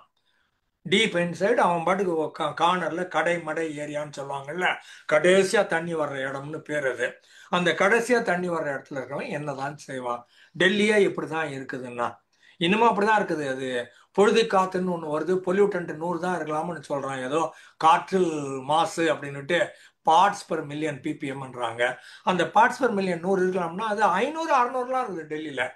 இதே மாதிரி சிக்னல் ஏரியாவில் நிற்கிறோம், எல்லா வண்டியும் எமிஷன் புகை விடுது இல்லையா, காரோ வண்டியோ, அந்த ஏரியாவும் பார்த்தீங்கன்னா மிக மோசமாக இருக்கிறது. அப்போ இதெல்லாம் பார்க்குறது எல்லாம் கெமிஸ்ட்ரி பார்க்குது, இந்த ஏரியா கெட்டு போச்சு, இந்த காற்று நல்ல காற்று இல்லை, நச்சு காற்றாக மாறிவிட்டது, இது உனக்கு நல்லதில்லை அப்படின்னு அது சொல்லுது. அப்போ என்ன பண்ணலாம்? முதல்ல கெமிஸ்ட்ரி உங்களுக்கு கண்டுபிடிச்சி கொடுக்குது, அப்புறம் கெமிஸ்ட்ரி அதுக்கு மருந்து கூட கொடுக்குமாக இருக்கும். ஆனால் மூளையை கொஞ்சம் யூஸ் பண்ணணும், அது கொஞ்சம் துணிச்சல் வேணும், அது கொஞ்சம் இந்த தார்மீக ரீதியாக அறம் சார்ந்த சிந்தனைகள்லாம் மக்களுக்கு வரணும். அது இருக்குமான்னு நமக்கு தெரியலன்னு வச்சுக்கோங்களேன். கிளைமேட் மாறுது, இஷ்டமாக மாறுது, ஓசோனும் பொல்யூட்டன்ஸும் இந்த மாதிரி பண்ணிட்டு தான் இருக்கிறோம். ஜனவரி 13ஆம் தேதி எதை பண்ணாலும் போட்டு ரோட்டில் கொண்டாந்து எரிச்சு பார்த்தீங்கன்னா பிளேனே லேண்ட் ஆகாது. 13th ஆல்வேஸ் இங்கே 13th மீனம்பாக்கம் பார்த்தீங்கன்னா பிளேனு லேண்ட் பண்ணல, திருப்பி விட்டோம் சார் நாங்கள் இங்கே விட மாட்டோம், அந்த பக்கமாக பெங்களூரு ஹைதராபாடு வேற எங்கன்னா மாற்றி விடுவாங்க. ஏன்னா எல்லாம் ரோடு முழுக்க அத்தனை பேரும் எதையோ போட்டு எரிச்சிடுறானுங்க, காற்று மொத்தம் கோயிந்தா. வருஷம் நடக்குது, இது இன்னமும் குறைந்த பாடாக தெரியவில்லை. ஆச்சா, அதனால சில ஃபன் ஃபேக்ட்ஸ் கெமிஸ்ட்ரியில் பார்த்தோம்னா, வாட்டரு ஃப்ரீஸ் ஆச்சுன்னா பெருசாகுது, மிதக்குது. பெருசாகிறதும் ஒரு வியப்பான செய்தி, அது தண்ணியில மிதக்கிறதும் ஒரு வியப்பான செய்தி. நம்ம பார்த்தோம் சாலிட்னா உட்கார்ந்துடணும்ல கீழே, அது உட்கார மாட்டேங்குது, ஆனா வெயிட் கூடுதலாக இருக்கிற மாதிரி பார்க்கறதுக்கு தெரியுது. அதே மாதிரி நாம நாம விடுகிற எல்லா மூச்சு காற்றும் இதுக்கு முன்னால உயிர் வாழ்ந்த மனிதர்கள் அவங்க மூச்சு விட்டு வெளியில விட்ட காத்தை தான் பண்றோமே தவிர, ஒரு இறந்து போன மனிதர்கள் சுவாசித்த அவர்கள் உள்ளே வாங்கி வெளியில அனுப்பிய அந்த காற்று தானே தவிர, இதுவரைக்கும் எந்த மனுஷனும் சுவாசிக்காத புத்தம் புதிய முற்றிலும் மாறுபட்ட வித்தியாசமான இதுவரை கண்டே இராத யாரும் சுவாசித்திராத காத்தை நீங்க சுவாசிக்கிறீங்க அப்படின்னு யாரும் சொன்னாலும் அது பொய்யே. எல்லா மனிதர்களும் ஏற்கனவே சுவாசித்து வெளியில விட்ட காத்தை தான் நீங்களும் நானும் சுவாசித்து கொண்டிருக்கிறோம் அப்படின்னு கெமிஸ்ட்ரி சொல்லுது. ஆச்சா, 13.8 பில்லியன் இயர்ஸுக்கு முன்னால டைமும் கிடையாது, ஸ்பேஸும் கிடையாது, மேட்டரும் கிடையாது, ஒண்ணுமே கிடையாது. நான் அன்னைக்கு சொன்னேன் இல்லையா, போன வாரம் 278 டிகிரி செல்சியஸ் மைனஸ் கொண்டு போனீங்கன்னா எல்லாமும் நின்றுடும், அதுக்கப்புறம் எதுவுமே நகராது. -278 டிகிரி செல்சியஸ்ல nothing will move, everything will be dead அப்படின்னு ஒரு கணக்கு ஒன்று இருக்குது. ஸோ இது வெறும் எக்ஸ்ப்ளோஷன் இன் ஸ்பேஸ் அல்ல, explosion creating the space also, explosion of the space also. ஸ்பேஸே எக்ஸ்ப்ளோர்ட் ஆகிருக்குது, எக்ஸ்ப்ளோஷன் ஸ்பேஸை கிரியேட் பண்ணியிருக்குது அப்படின்னு பார்க்கலாம். சிங்கிள் பாயிண்ட், அந்த பாயிண்ட்ல தான் ஸ்பேஸும் டைமும் உருவாகிறது. அப்போ முதல்ல ஹைட்ரஜனும் ஹீலியமும் முதல்ல வருது, ரெண்டும் H. ஏன்னா அதுக்கு ஹெச்சின் பேருன்னு நினைக்கிறேன், இது ஹெச்என் பேரு, ஹைட்ரஜன் அண்ட் ஹீலிங். இதுதான் லைட்டஸ்ட் கேஸ்ன்னு சொல்லுவாங்க, லைட்டஸ்ட் சிம்பிளஸ்ட் எலிமெண்ட் அப்படின்னுட்டு. அதுக்கப்புறம் அதுல இருந்து ஸ்டார்ஸ் உருவாகுது, கெமிஸ்ட்ரி அதுல இருந்து பிறக்க ஆரம்பிக்கிறது. இன்சைட் த ஸ்டார்ஸ்ன்னு பார்த்தீங்கன்னா அது நியூக்ளியர் ஃபியூஷன், நியூக்ளியர் ஃபியூஷன் அப்படின்ட்டு அது கேஸ் பந்து, அது உள்ள எரிஞ்சுக்கிட்டே இருக்குது, எரியறதுக்கான மெட்டீரியல் கையில வச்சிருக்குது. அந்த எரிஞ்சதுல இருந்து வெளியில அந்த ஒளியும் வருகிறது, அந்த வெப்பமும் வெளியில வருகிறது, பரவுகிறது. இதுல ஹையர் எலிமெண்ட்னு கார்பன், ஆக்சிஜன், நைட்ரஜன் எல்லாம் கிரியேட் ஆகுது. அந்த நியூக்ளியர் ஃபியூஷன் காரணமாக இது கிரியேட் ஆகுது. அப்போ பெரிய பெரிய ஸ்டார் எல்லாம் வெடிச்சு செதறிச்சுன்னா என்ன ஆகும்? இதுல சூப்பர் நோவா அப்படின்னு சொல்றாங்க. ஒரு மிகப்பெரிய நட்சத்திரம் அது வந்து சுருங்கிட்டே வரும், வெள்ளைக்குள்ளன்னு பேரு, ஒயிட் டுவார்ஃப்னு சொல்லுவாங்க. அதோட கண்டென்ட் எலிமெண்ட் ஒரு 100ன்னு வச்சுக்கோங்களேன். அந்த 100 இந்த சைஸ்ல இந்த மாசுக்கு இவ்வளவு சைஸ் இருக்கணும், ஒரு கணக்கு இருக்குது. ஒரு தக்காளி இந்த சைஸ் இருக்கணும், அதை விட சின்ன சைஸ் ஆக்குனீங்கன்னா அது ஜூஸ் மாதிரி மாறி வெளியில வந்துடும் இல்லையா? அந்த மாதிரி பாக்குற போது இந்த ஸ்டார் வெள்ளைக்குள்ளனாக மாறும். அதோட டென்சிட்டி இன்னும் இன்க்ரீஸ் ஆகினே இருக்கும், வெயிட் அப்படியே இருக்கும், சைஸ் மட்டும் சுருங்கி சுருங்கி உள்ள வந்துனே இருக்கும். At a given point of time இதுக்கு மேல சுருங்க முடியாது அப்படிங்கிற போது அது வெடிச்சு சிதறும், அது சிதறி போறது சூப்பர் நோவா அப்படின்னு சொல்லுவாங்க. இதை கண்டுபிடித்த மனிதர் பேரு சந்திரசேகர். இவருக்கு சந்திரசேகர் லிமிட்டே பேர் இதுக்கு. அந்த நட்சத்திரம் இந்த லெவலுக்கு கீழே வந்துச்சுன்னா வெடிச்சு சிதறும் சொன்னாரு. அதை அவர் சொல்ற போது அவருக்கு 20 வயசோ 18 வயசோ. அவர் சொல்ற போது அவருடைய காலேஜ் வாத்தியார் ஒரு கான்ஃபரன்ஸ்ல நம்மால் சந்திரசேகர் பேப்பர் ப்ரெசென்ட் பண்றாரு.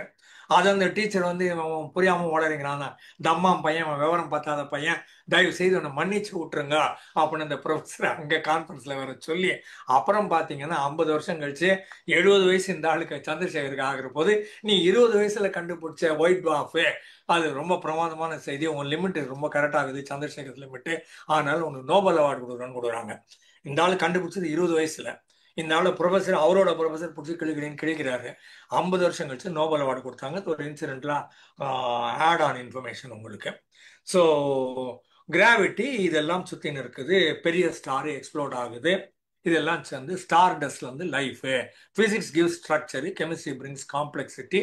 அப்போ வாட்டர் உருவாகுது, கார்பன் டை ஆக்சைடு வருது, அப்புறம் மீத்தேனு, இது எல்லாம் சேர்ந்து கிளவுடு, ஓஷன், ராக்கு அப்படின்னு வந்து அதுல பாண்டிங்னு ஒன்று ஒன்றா சேருது, பிரேக்கிங்னு ஒன்று செதறுது, அப்புறம் ரியாக்ஷன் ஒன்று மாத்துது, இல்லை வெளிப்படுகிறதுன்னு வந்தது ரியாக்ஷன் சொல்லுவாங்க. இந்த மாதிரி பார்க்கணும். அது ஒண்ணுக்குள்ள சில இடங்கள்ல செல்ஃப் ஆர்கனைஸ் ஆகுது, சில இடங்கள்ல பிரிஞ்சு போகுது, அப்புறம் செல்லுன்னு ஒன்று உருவாகுது, அது வந்து லைஃப்னு ஒன்று உருவாகக்கூடிய வந்திருக்க கூடும் அப்படின்னு நம்ம பார்க்குறோம். ஆனா ஆனிமேட் மாட்டரை அதுல இருந்து தான் இன்னொரு ஆனிமேட் மேட்டரை கிரியேட் பண்றோமே தவிர, ஆனிமேட் மேட்டர்னு ஒன்று இல்லாமல், லைஃப் பீயிங் அப்படின்னு ஒன்று இல்லாமல் நம்மால புதிதாக ஒரு லைஃபை உருவாக்கவே முடியாது.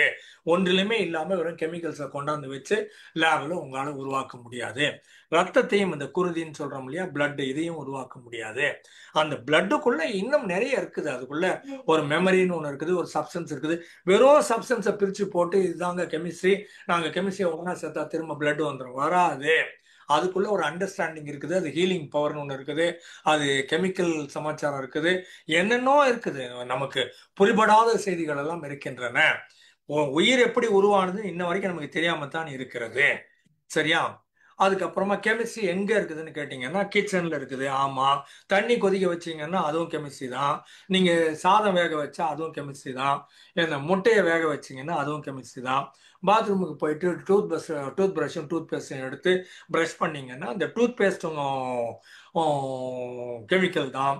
ஷாம்பு போட்டு குளிச்சிங்கன்னா அதுவும் கெமிக்கல் தான். சோப்பு போட்டு குளிச்சிங்கன்னா அதுவும் கெமிக்கல் தான். பிரீதிங்ல ஆக்சிஜனை உள்ள எடுத்துக்கிறீங்க, கார்பன் டை ஆக்சைடை வெளியில விடுறீங்க, அதுவும் கெமிக்கல் ரியாக்ஷன் தான். நீங்க எதை சாப்பிட்டீங்கன்னாலும் வயிற்றுக்குள்ள ஒரு ஆசிட்னு ஒன்று இருக்குது, ஒரு ஆசிட்ல நிறைய ஆசிட் இருக்குது. அது நீங்க என்ன சாப்பிட்டீங்க, அது புளிப்புன்னா இது, என்ன தோற்புன்னா இது, உப்புன்னா அது, இனிப்புன்னா இதுன்னு தனித்தனியா பிரிச்சு வச்சுன்னு எல்லாமும் அந்த டைஜஸ்டிவ் ட்ராக் உள்ள சொல்றோம்ல, ஸ்டமக்குக்கு வேணுங்கிறத கொண்டாந்து கையில கொடுத்து, சமயங்கள்ல போனை கடிச்சு சாப்பிட்டீங்க, போனும் உள்ள போயிடுச்சு, அந்த இறப்பை அந்த போனை உடைக்கிறதுக்கான ஆசிடை செக்ரேட் பண்ணி அந்த போனை உடைச்சு டைஜஸ்ட் பண்ணி அசிமிலேட் பண்ணி தன்மயமாக்குதல் அப்படின்னுட்டு அது உள்ளுக்குள்ள வாங்கி அது குருதியாக மாற்றி விடுகிறது. சரியா? அப்ப ஹாப்பியா இருக்கிறீங்களா? அதுக்கும் ஒரு இதுதான் இருக்குது. டோஸ்ன்னு சொல்லியிருப்பேன். டோப்பமைன், ஆக்சிடோசின், செரோட்டோனின், என்டார்பின் அப்படின்னு இருக்குது. இதெல்லாம் வந்து மகிழ்ச்சியோட சேர்ந்த செய்திகள். அதுக்கப்புறம் பயப்டிங்கன்னா அமிக்டாலா, டமால் சிலதை கிரியேட் பண்ணி விடும். டென்ஷன் வந்ததுன்னா கார்டிசால்னு ஒன்று இருக்குது, அட்ரினலின் ஒன்று இருக்குது. அதெல்லாம் உடம்புல இருந்து சுரக்க ஆரம்பிக்கும். அதுக்கப்புறம் தூக்கம் வர்ற மாதிரி இருக்குது, நான் கொஞ்சம் டயர்ட் ஆகுது, நான் படுத்து தூங்கிட்டு வரேன்னா அதுக்கு மெலட்டோனின் ஒன்று இருக்குது.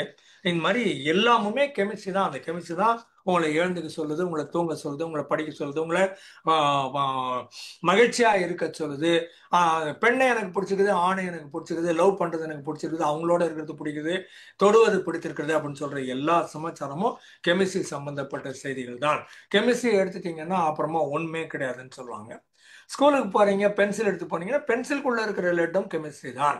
இயற்கையில பாக்குறது எல்லாமுமே, ஒரு பூ பாக்குறீங்க, பூக்குள்ள ஒரு நறுமணம் இருக்குது, அதுவும் கெமிஸ்ட்ரி தான்.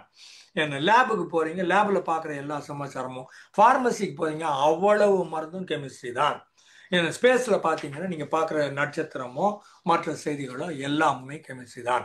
அப்போ கெமிஸ்ட்ரி எல்லா இடங்கள்லயும் இருக்குது. ஐஸ்கிரீம்ல இருக்குது, பலூன்ல இருக்குது, சோடால இருக்குது. உங்க போட்டிருக்கிற ட்ரெஸ் காட்டன் ட்ரெஸ்னா அந்த காட்டன்லயும் இருக்கத்தான் செய்கிறது. அதனால உங்களை சுற்றி கெமிஸ்ட்ரி இல்ல, நீங்களே கெமிஸ்ட்ரி தான், நீங்களே வேதியியல் தான். சரியா? பயோஜெனசிஸ் அப்படிங்கிறாங்க. பயோனா உயிர், ஜெனசிஸ்னா உருவாக்கம். பயோஜெனசிஸ்னா உயிர் உருவாக்கம். பயோஜெனசிஸ்னா லைஃப் கம்மிங் ஃப்ரம் நான் லைஃப். எப்படி வந்ததுன்னு தெரியாது.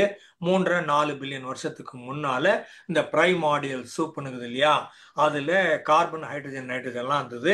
அதுல இந்த லைட்னிங்கு, இந்த ultra violet race, volcanic eruptions இதெல்லாம் ஒன்னா சேர்ந்து ஹீட்டு, லைட்டு எல்லாம் மெக்கானிசம் ஒன்னா சேர்ந்ததுல எங்கேயோ திடீர்னு பார்த்தோம்னா அமினோ ஆசிட், புரோட்டீன், நியூக்ளியோடைடு எல்லாம் மாலிகுல், எலிமெண்ட், காம்பவுண்ட் எல்லாம் ஒன்னா சேர்ந்து திடீர்னு பார்த்தா ஏதோ ஒன்று உருவாச்சு.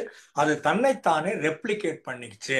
லைஃபுக்கு என்ன டெஃபினிஷன் கேட்டீங்கன்னா, அது ஒன்று வளரணும், ரெண்டு அது தன்னைத்தானே இன்னொன்னா உருவாக்கணும், அதை பாதுகாத்து வளர்க்கணும், அப்புறம் செத்து போயிடணும். ஸோ ஒன்று உருவாகணும், அதுக்கப்புறம் அது வளரணும், அது தன்னைத்தானே மாடிஃபை பண்ணி இன்னொன்று உருவாக்கணும். பெண்ணோட ஆணோ, ஆணோட பெண்ணோ, ஃபெமினைனோட மாஸ்குலினோ, மாஸ்குலினோட ஃபெமினைனோ, பாசிட்டிவோட நெகட்டிவோ, நெகட்டிவோட பாசிட்டிவோ, என்ன அது எப்படியோ ஒன்று சேர்ந்து அது ரெப்ளிகேட் பண்ணி தன்னை போலவே இன்னொரு குழந்தையை, இன்னொரு அடுத்த ஜென்ரேஷனை, அடுத்த ஆஃப் ஸ்ப்ரிங்கை அது உருவாக்கணும். அதை பாதுகாத்து வளர்க்கணும், அப்புறம் செத்தும் போயிடணும். அப்படின்னா அதுக்கு உயிர் இருக்குதுன்னு அர்த்தம். இதெல்லாம் பண்ணலைன்னா அது உயிர் இல்லை. இது தன்னைத்தானே ரெப்ளிகேட்டும் பண்ணல, அது வளரவும் இல்லை, அது அழியவும் இல்லைன்னா அது உயிர் அல்ல. சரியா? அதுக்கப்புறமா அசெக்சுவல் ப்ரொடக்ஷன் ரீப்ரொடக்ஷன், செக்ஸ் இல்லாம ரீப்ரொடியூஸ் ஆகுறது. பாக்டீரியா, சில பிளான்ட், கொமோடோ டிராகன் ஒன்று இருக்குது, அது முதல்ல மாதிரி இருக்கும்னு நினைக்கிறேன். அதெல்லாம் வந்து செக்ஸ் இல்லாம உருவாகுதுன்னு சொல்றாங்க. டாலின்னு முதலே சொன்ன ஒரு ஷீப், அதை உருவாக்குனாங்க. ஆனாலும் கூட அதுக்கும் ஒரு உயிர் உயிர் சத்துன்னு ஒன்று எடுத்துக்கிட்டு அந்த செல்லு லிவிங் செல்லுல இருந்து தான் மாத்தினாங்க. அப்புறம் லேப்ல நீங்க என்ன தேவைன்னா கொண்டாந்து கிரியேட் பண்ணலாம், ஆனா உயிர் அப்படின்னு ஒண்ணு உருவாக்க முடியாது அப்படிங்கிறாங்க. அதுக்கப்புறமா இதையும் தாண்டி கெமிஸ்ட்ரி பார்த்தீங்கன்னா என்வரன்மெண்டல் கெமிஸ்ட்ரின்னு ஏர், வாட்டர், சாயில் பொல்யூஷன் எல்லாம் பார்க்குது. கிரீன் கெமிஸ்ட்ரின்னு ஈகோ ஃப்ரெண்ட்லி கெமிக்கல் ப்ராசஸ் எல்லாம் பார்க்குது. இண்டஸ்ட்ரியல் கெமிஸ்ட்ரின்னுட்டு நம்ம பெயிண்ட்டு, சிமெண்ட்டு, ஆயில்லாம் பார்க்குறோம் இல்லையா, இதெல்லாம் பார்க்குற போது அவங்க எப்படி இதை தயார் பண்றாங்க, உற்பத்தி பண்றாங்க, இல்ல ஹீட் பண்ணி மற்றதெல்லாம் பண்ணி வெளியில கொண்டு வந்து கிளீன் பண்ணி கொடுக்குறாங்க அப்படின்னு பார்க்குற போது அது இண்டஸ்ட்ரியல் கெமிஸ்ட்ரியா இருக்குது. ஃபார்மசி முழுக்கவே மெடிக்கல் கெமிஸ்ட்ரி. அப்புறம் தியரிட்டிக்கல் கெமிஸ்ட்ரிங்கிறது இந்த கெமிஸ்ட்ரியை வச்சு என்ன பண்ணலாம் அப்படின்னு ஆய்வுகள்லாம் பண்றாங்கல்ல, அதெல்லாம் தியரிட்டிக்கல் கெமிஸ்ட்ரி. வானத்தில் இருக்கிறது ரேடியோ ஆக்டிவ் சப்ஸ்டன்ஸ்ன்னு சொல்லுவாங்க, அதெல்லாம் பார்க்கறது நியூக்ளியர் கெமிஸ்ட்ரி. அப்புறமா இது மாதிரி பல்வேறு விதமான ஆக்ரோ கெமிஸ்ட்ரின்னு ஒன்று இருக்குது. அது இந்த மரம், செடி, கொடிகளும் இது நமக்கான பயன்பாடுகளும், எதை சாப்பிடலாம் சாப்பிடக்கூடாது அப்படின்னு பார்க்கறது. இதை எப்படி தான் இந்த கிராஸ் பாலினேஷன்லாம் சொல்றாங்கல்ல, அந்த மாதிரி பார்க்குற போது புது விதமான விதைகள், சத்தான விதைகள்லாம் உருவாக்குறது எப்படிங்கிறதெல்லாம் அந்த அக்ரோ கெமிஸ்ட்ரிக்குள்ள வரும். அதுக்கப்புறம் இந்த மிஸ்ட்ரி ஆஃப் ஃபயர்னு ஒன்று சொல்றாங்க, நல்லா இருக்குது. நெருப்புங்கிறது is it a thing? No. Is it a substance? No. Is it an object? No. Is it a matter? No. அப்போ then what is it? It is simply a process. ஏதோ ஒன்று நடந்து கொண்டு இருக்கிறது, அது பொருள் அல்ல, தொட்டு பார்க்க முடியாது, அதுக்கு வெயிட்னு ஒன்றும் கிடையாது, அது இயல்பா இருக்குது, அது ஒரு ப்ராசஸ். அது லைட்டாகவும் அது ஹீட்டாகவும் இருக்குது, அதுல இருந்து வெப்பமும் கிடைக்கும், உங்களுக்கு வெளிச்சமும் கிடைக்கும். அது பியூட்டிஃபுல்லாகவும் இருக்கும், டான்ஸும் ஆடும், ஃப்ளிக்கரும் ஆகும். ஆனால் அது ரொம்ப பக்கத்துலேயும் போயிடக்கூடாது. அது என்ன ஆகுதுன்னா, இந்த கெமிக்கல் பாண்டிங் சிலதை உடைக்குது. அதனால ஃபயர்ன்னு சொல்றது ஒரு அருமையான செய்தி. அதை கண்ட்ரோல்டா வச்சிருக்கிற வரைக்கும் நம்ம நல்லா இருக்கும். ஃபயர் இல்லாத வரைக்கும் மனுஷன் வேற மாதிரி இருந்தா, அவன் டைஜஸ்ட் சிஸ்டம் வேற மாதிரி இருந்தது. ஃபயரை உருவாக்கினா எல்லாத்தையும் போட்டு கொளுத்த ஆரம்பிச்சான். அதுக்கப்புறம் கத்துக்கிட்டான் மற்றதெல்லாம் கொளுத்திட்டா ஒரே நாள்ல என்னால் மாடெல்லாம் சாப்பிட முடியாது, அதனால இத்தனை மாடு இத்தனை குதிரையெல்லாம் அவனை கொளுத்தக்கூடாது நானே அப்படின்னு முடிவு பண்ணி ஒரு மாடு மட்டும் கொளுத்துறது அப்படின்னு பார்த்தான், ஒரு ஆடு மட்டும் சாப்பிடுறதுன்னு பார்த்தான். அப்பதான் கண்ட்ரோல்டு ஃபயர்னு ஒன்று வந்தது. அதுக்கப்புறம் சிலதெல்லாம் மாறுச்சு. சரியா? அதுக்கப்புறம் சிராலிட்டின்னு ஒன்று சொல்றாங்க. இது மிஸ்டரி ஆஃப் லெஃப்ட் அண்ட் ரைட்னுட்டு, இந்த ஆட்டம்ஸ்னு ஒன்று இருக்குது, அதுக்கு ஏதோ உள்ள ஒரு ஒரு வடிவம் ஒன்று இருக்குது. அதோட மிரர் ரெப்ளிகான்னா இது லெஃப்ட்ல இருக்குது ரைட்ல. இப்போ நான் பார்க்குற போது என்னோட ரைட்டா நீங்க பார்த்தீங்கன்னா அங்கே லெஃப்ட் ஹேண்ட் மாதிரி தெரியும், மிரர் இமேஜும்பாங்க. அப்படியே வந்ததுன்னா அது ரைட்டா தெரியும்.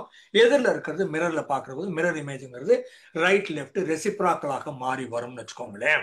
அவ பல நேரங்கள்ல என்னோட இந்த இந்த இடத்துல நான் தொடக்கணும்னு நினைக்கிறேன், ஆனா இந்த இடம் தெரியாது, நான் அங்க பாக்குற போது சரிதான் ரைட்னுட்டு அந்த இடத்துல தான் கை வைக்கிற மாதிரி இருக்கும், அப்படி இல்லைன்னு வரும். அதுல பல நேரங்களில் கண்ணாடியில பார்த்து நம்ம எக்ஸாக்டா நமக்கு தொட தெரியாதுன்னு வச்சுக்கோங்களேன். இதெல்லாம் ரைட் லெஃப்ட் வர்றது. இந்த இடத்துல இயற்கை என்ன பண்ணுது, பல நேரங்களில் நமக்கு ஏன்னு தெரியாது, பயாலாஜிக்கல் சிராலிட்டின்னு ஒன்று வச்சுக்குது. இது லெஃப்ட் சைடு இருக்கிறதையே எடுக்குது.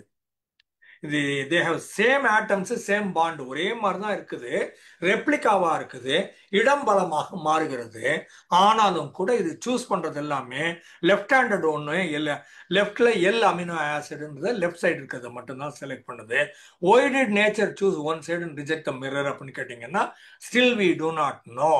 ஏன்னு இப்படி தெரியாது, ஆனா லெஃப்ட் சைடு ஆகுது. இது இன்ஸ்டெட் ரைட்டை செலக்ட் பண்ணிருந்ததுன்னா ஒட்டுமொத்த உலகமே வேறு விதமாக இருந்திருக்கும், நாம உலகத்தை பார்க்குற பார்வையே வேற மாதிரி இருந்திருக்கும்னு சொல்றாங்க. ஆயிட்டா? அப்புறம் கெமிக்கல் கான்சியஸ்னஸ் பார்க்குற போது இது வெறும் மாலிக்யூல்ஸ்க்கு ஃபீலிங் இருக்குதா, எமோஷன் இருக்குதா? கிடையாது. அப்போ எல்எஸ்சி சைலோசைபின் டிஎம்டி இந்த மாதிரி நிறைய வச்சுக்கிறோமே, அதுக்குள்ளெல்லாம் இந்த இந்த சைக்கடெலிக்ஸ் சொல்றாங்கல்ல, ஆல்கஹாலிக்ஸ், ஈத்தில் ஆல்கஹால், மீத்தேனு, ஓபியாய்ட்ஸ் இருக்குது இல்லையா, டீட்டெயில்ஸ் பின்னால் டைம் எடுத்து சொல்றேன். இந்த மாதிரி எல்லாமே உங்களுக்கு ஒரு கிக்கு, ஒரு ஹை, ஒரு த்ரில் கொடுக்குது இல்ல, கெமிக்கல் சப்ஸ்டன்சஸ். இது எல்லாத்துக்குள்ளேயும் கெமிஸ்ட்ரி இருக்குது. ஆனா இது உங்க கான்சியஸ்னஸை மாத்திருது. நீங்க உலகத்தை பார்க்கிற பார்வை, உங்களை பார்க்கிற பார்வை, சுத்தி இருப்பவர்களை பார்க்கிற பார்வை, அத்தனையும் இது மாத்திருது. இதுக்கு கான்சியஸ்னஸ் கிடையாது, கரெக்ட். இதுல கெமிக்கல்ஸ் சத்தியமாக இருக்கிறது, ஆமா கரெக்ட். ஆனா உங்க கான்சியஸ்னஸை மாத்திருது. நானு நேத்து என்ன பண்ணேன் எனக்கு தெரியாது, நான் என்ன சொன்னேன் எனக்கு தெரியாது, மற்றவங்க என்ன சொன்னாங்க எனக்கு தெரியாது. ஏன்? நான் வேற ஒரு ஆல்டர்டு ஸ்டேட் ஆஃப் கான்சியஸ்னஸ்ல இருந்தேன். அந்த கான்சியஸ்னஸை இம்பாக்ட் பண்ணக்கூடிய கான்சியஸ்னஸ் இல்லாத சமாச்சாரத்துக்கு கெமிஸ்ட்ரின்னு பேரு அப்படின்னு சொல்றாங்க. அதுக்கப்புறமா ஆர்கானிக் கெமிஸ்ட்ரின்னு இருக்குது, அது லைஃப் சம்மந்தப்பட்டது, கார்பன் சேர்ந்தது. டிஎன்ஏ, பெனிசிலின், பெட்ரோலு, சென்ட்டு, பெர்ஃப்யூம்னு சொல்றோம்ல, அதெல்லாம் ஆர்கானிக் கெமிஸ்ட்ரியில் வரும். அப்புறம் இன்ஆர்கானிக் கெமிஸ்ட்ரின்னு ஒன்று இருக்குது.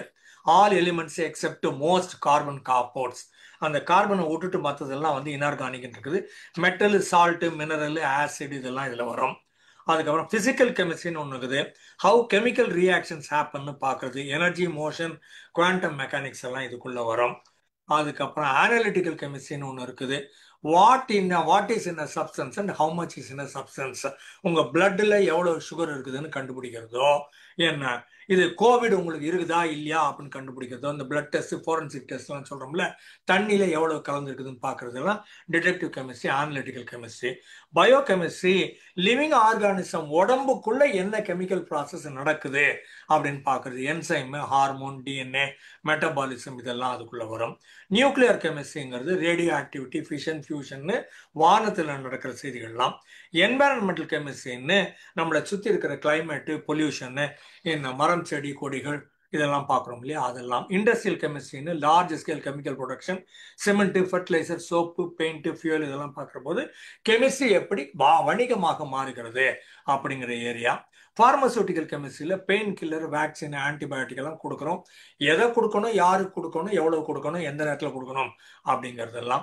தியரட்டிக்கல் கெமிஸ்ட்ரின்னு ஒன்று, இதில் ஆர்டிஃபிஷியல் இன்டெலிஜென்ஸும் மற்ற இன்டெலிஜென்ஸும் கெமிஸ்ட்ரியும் சேர்த்து போட்டால் நம்ம திங்கராக எப்படி மாறுவது, கெமிஸ்ட்ரியை பயன்படுத்துவது எப்படி அப்படின்னுட்டு. அப்புறம் முதல்ல சொன்ன மாதிரி இன்டர் டிசிப்ளினரி மற்ற ஃபீல்டோட சேர்க்கிற போது neuro chemistry, agro chemistry, Cosmo chemistry அப்படின்னு இதெல்லாம் வருது.